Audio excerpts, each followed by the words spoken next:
গোপালগঞ্জে পথসভা ছিল, সেখানে আমাদের নেতৃবৃন্দ বরিশাল থেকে রওনা হয়ে গিয়েছে।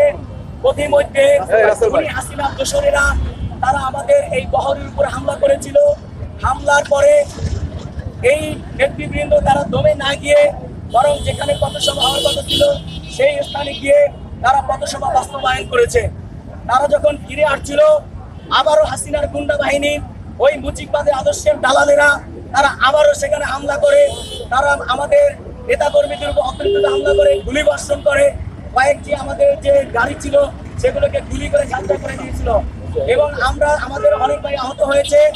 আমরা আজকে সারা বাংলাদেশে বিক্ষোভ কর্মসূচি পালন করছি। বর্তমান সরকারের কাছে আবেদন জানাতে চাই, এই খুনি হাসিনার দোসরদেরকে অনতিবিলম্বে গ্রেফতার করে আইনের আওতায় আনতে হবে এবং মুজিববাদ মুর্দাবাদ এই স্লোগানে সারা বাংলাদেশ প্রকম্পিত হবে।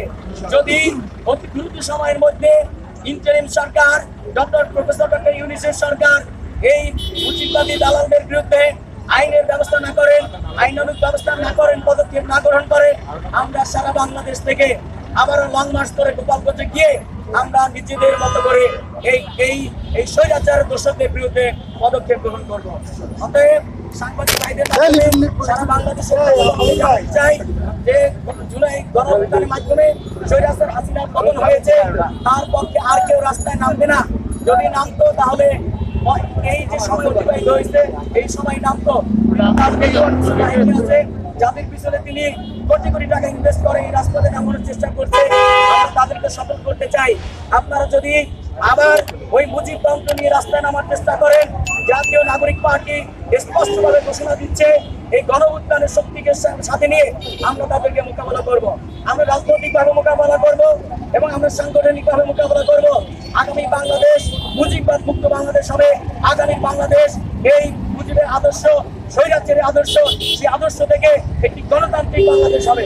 অতএব আজকের এই বিক্ষোভ মিছিল থেকে আপনাদের বিক্ষোভ সমাবেশে জানাতে চাই, যারা কালকে পৈশাচিকভাবে হামলা করেছে সন্ত্রাসীরা, সকল সন্ত্রাসীদেরকে গ্রেপ্তার করার জন্য বর্তমান সরকার গুরুত্ব আহ্বান জানাচ্ছে। যদি সন্ত্রাসীদেরকে অবিলম্বে গ্রেপ্তার করে তাদের শাস্তির ব্যবস্থা না করা হয় তাহলে আমাদের আন্দোলন অব্যাহত থাকবে। সন্ত্রাস মুক্ত বাংলাদেশ করার জন্য আমরা সারা দেশব্যাপী আরো কঠিন থেকে কঠিনতর আন্দোলন করে তুলব। সকলকে ধন্যবাদ।